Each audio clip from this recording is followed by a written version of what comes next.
ఉందనుకోండి, ఆ కొండ మనము తీసి వేరే దగ్గర పెట్టడం అసాధ్యం. ఎందుకంటే అది మనుషులకి అసాధ్యం. కానీ దేవుడు ఏమంటున్నాడంటే, నీవు ఏదైతే నమ్ముతావో, నీకు ఏదైతే నమ్మకము కలిగి ఉంటావో, నీ నమ్మకము ఎక్కడైతే ఉంటుందో ఆ నమ్మకం ఏం చేస్తుందంటే ఆ కొండని తీసి ఆ యొక్క మహాసముద్రంలో పడవేస్తుంది. అంటే నీ నమ్మకము దీని మీద ఉంది.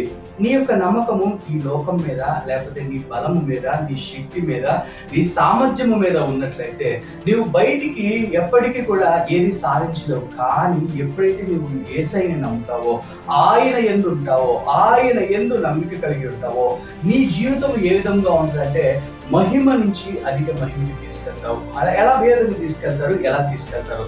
మనము ఇక చూసినట్టే మార్తా మరియా తన యొక్క తమ్ముడు ఇక చనిపోయాడు అనుకున్నప్పుడు యేసయ్య దగ్గరికి వెళ్ళి, యేసయ్య నువ్వు గనక ఉండి ఉంటే నా యొక్క తమ్ముడు బ్రతికేవాడు.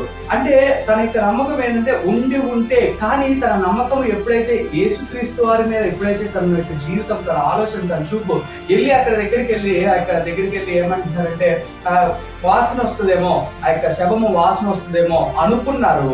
కానీ ఎంత ఫ్రెష్గా వచ్చాడంటే, చనిపోయిన లాజర్ని ఏ విధంగా దేవుడు బయటకు తీసుకొచ్చాడో అలాగే నీ యొక్క నమ్మకము దేవుని మీద ఎప్పుడైతే ఉంటుందో, నీ యొక్క చనిపోయేటటువంటి ఏ స్థితి అయినా, ఏ పరిస్థితులైనా, ఏ రిలేషన్షిప్ అయినా యేసయ్య మీద ఆధారపడి ఉంటే ఏ విధముగా ఆ యొక్క లాజరు బయటికి వచ్చాడో అట్టి రీతిలో దేవుడు నీ యొక్క జీవితాన్ని, పాడైపోయిన ఒక రిలేషన్షిప్ ని, బాధల్ని, కష్టాల్ని, కన్నీరుని, అప్పుల్ని అన్నిటినీ నీవు ఎప్పుడైతే నీ బలము మీద, నీ ఆలోచన మీద, నీ యొక్క తలంపుల మీద ఆధారపడకుండా దేవుని మీద ఎప్పుడైతే నీవు నమ్మిక ఉంచుతావో, దేవుని మీద ఎప్పుడైతే నీ ఆలోచన ఉంచుతావో, దేవుని మీద ఎప్పుడైతే నీ యొక్క ప్రతి పరిస్థితులు ఆయన మీద ఆధారపడి, ప్రతి డెసిషన్ కూడా వాక్యం మీద ఆధారపడి తీసుకుంటావో, నీ యొక్క జీవితం ఏ విధంగా లాజరు బయటికి తీసుకొచ్చాడో అనుకొని ఇంపాసిబుల్ థింగ్స్, అసాధ్యమైన ప్రతి పనిని దేవునిలో సమస్తము సాధ్యమే. దేవుని దీవించుగాక.